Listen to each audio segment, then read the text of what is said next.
Hi, my name is George Meadows, owner of GM Consultants in Salt Lake City, Utah. Today's video pertains to the valuation methods that we business brokers use to place a dollar value on companies. I'll use towing companies as an example, but these methods apply to any type of company. And these methods are standardized throughout the United States and are well understood by all professionals, CPAs, attorneys, savvy business owners, and bankers.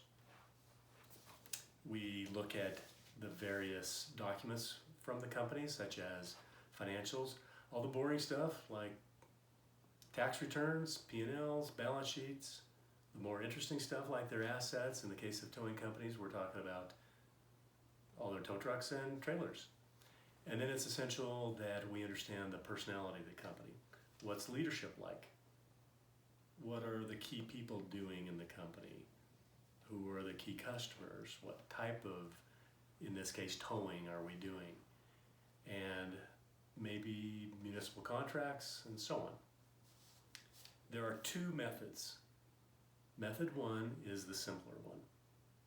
We look at the assets, the value of those assets. In the case of towing companies is typically the trucks and trailers. And we add goodwill, sometimes known as blue sky. Those words are synonymous. And the blue sky is harder to calculate. It's not a list of values like you see in trucks. It's less tangible. It's essentially what we perceive the value of the company to be in terms of its potential.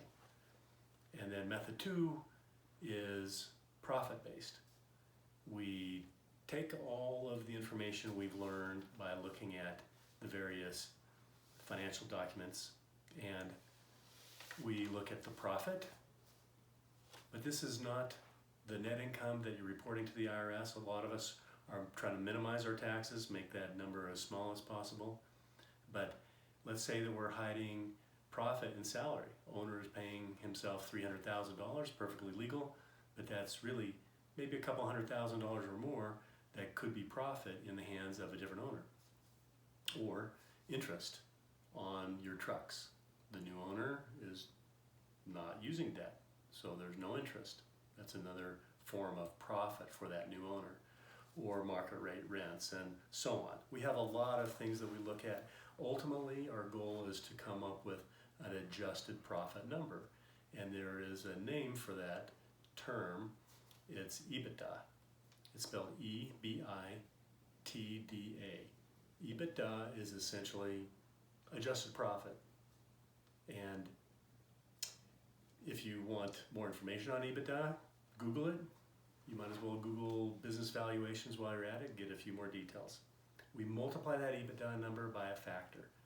Maybe it's 2.5. That's essentially saying that the buyer is willing to pay for 2.5 years of adjusted profit. Now, why 2.5 years? Well, maybe that's not the number. Maybe it's, if it was 1, you probably wouldn't want to sell your company just for 1 year of profit.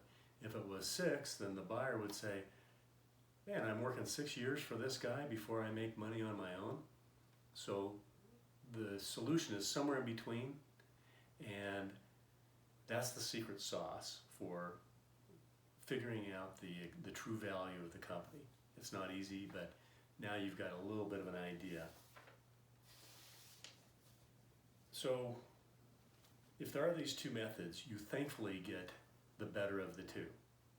If a towing company is not profitable, then there's no choice but to use method one, which is the asset plus blue sky or goodwill. If they're making a little bit of money and maybe they've got even more potential, then we might still be using method one, but that goodwill number is higher. And I will work with the sellers to understand what that potential is. And if they can't convince me that the company has potential, I'm not able to convince a buyer what that potential is. And I might just have a candid conversation with the seller and say, look, let's work on the company for a couple more years or however long it takes to get this number to a more satisfactory level. Now, if a company is very profitable, they're leveraging their trucks well enough that the EBITDA number times a multiple, times whatever that number is, 2, 3, sometimes even 4, then that number is so large that the seller is happy to throw in all the trucks for that price. And remember, those trucks and all the equipment and inventory, there's not much in towing companies in the way of inventory, but that is all contributing to the profit. So without those items, the profit has no meaning. That's why the standard in the industry is you pay via the EBITDA method number 2, you get all the assets. And then by focusing on towing companies as a business broker, I hear a lot of offers from buyers.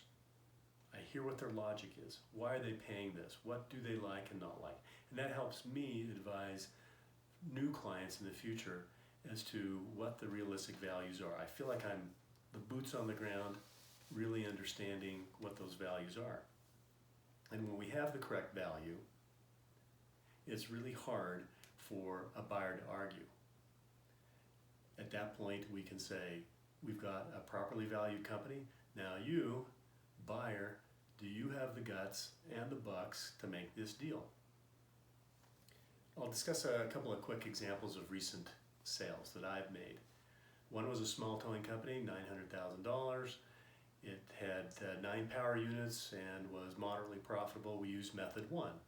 And the seller worked for a couple months training the new owner and then went off to a whole different industry. That seller had signed a non-compete agreement for a few years, not to be in towing, which is typical, not just of towing deals, but all deals. Another much larger deal was $8.2 million using method 2, the profit model, because the owner was leveraging 31 power units very well, making good profits, and was thrilled to sell at that number and throw in all the trucks. And he just happened to like the new buyers so well that they're continuing to work together to grow the company using the new buyer's money, and the old seller will be handsomely rewarded for growing the footprint of the company with no risk. And if a company is generating less than $1.5 million in revenue, I'm not sure I can be of much value. The reason is that the typical buyer is going to be within 75 miles of that towing company. I can't possibly know all those guys in the world. The original owner will know them much better. Now I can consult, I can help where I can, but my strength is leveraging all my contacts in the towing world where these are larger companies or even private equity groups. So that's it for towing company evaluations. Thanks for listening. Below is my contact information.